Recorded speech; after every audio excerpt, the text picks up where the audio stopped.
Bonjour mesdames, bonjour mesdemoiselles, messieurs. Nous vous croyons nombreux à nous suivre sur ce réseau d'information en continu diffusé sur le réseau de l'agence Angola Presse, cette chaîne qui divulgue les informations à partir de la capitale angolaise. Aujourd'hui, nous abordons le sujet qui est relatif aux combats qui ont eu lieu à Benghazi entre les milices pro-gouvernementales de la Libye et les rebelles, faisant 11 morts du côté soldat.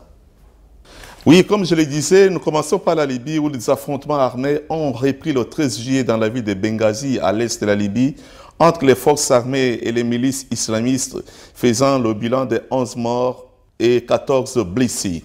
La ville de Benghazi est le théâtre d'affrontements armés entre les forces armées et les milices appuyées par des jeunes du Conseil de la Shura des révolutionnaires de Benghazi.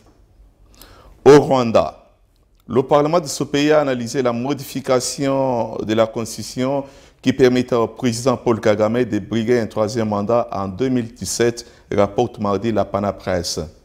Il s'agit d'un débat sans grande surprise parce que les députés tiendront compte de la pétition de 4 millions d'habitants qui défendent l'idée de changer la loi fondamentale.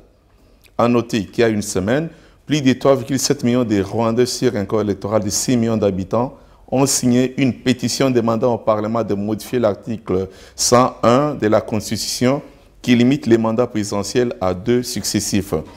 Par ailleurs, le président ougandais Yoweri Museveni, nommé médiateur de la crise burundaise par les pays d'Afrique de l'Est, continue sa mission délicate à Bujumbura à une semaine seulement d'élections présidentielles prévues au 21 juillet, dont le président Pierre Nkurunziza compte briguer le troisième mandat. Cependant, à Addis Abeba, en Éthiopie, se poursuit la conférence des bailleurs de fonds des pays en développement pour essayer de trouver un accord sur le financement visant le développement durable. La réunion est assistée par le secrétaire général de l'ONU, M. Ban Ki-moon. Les problèmes énergétiques de l'Afrique du Sud et ses projets de centrales nucléaires sont parmi les sujets qui seront abordés au cours d'une conférence de 3 jours à Cape Town sur la production de l'énergie en Afrique. Au Nigeria, le président Muhammadu Buhari a limogé les chefs de son armée à cause de leur inefficacité dans la lutte contre les rebelles de la secte Boko Haram. Le commandement militaire nigérien a été la cible critique de la façon dont il réagit face aux attaques de Boko Haram, qui a surgi il y a plus de 6 ans et a déjà causé plus de 15 000 morts et laissant sans toit plus d'1,5 million d'habitants.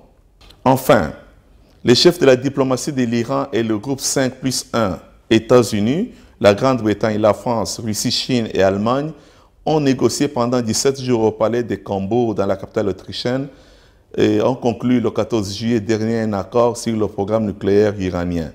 L'objectif de cet accord est d'assurer que le programme nucléaire iranien soit d'un caractère non militaire en échange de la levée des sanctions internationales qui étouffent son économie. Merci beaucoup d'avoir suivi nos émissions et à la prochaine occasion. Au revoir.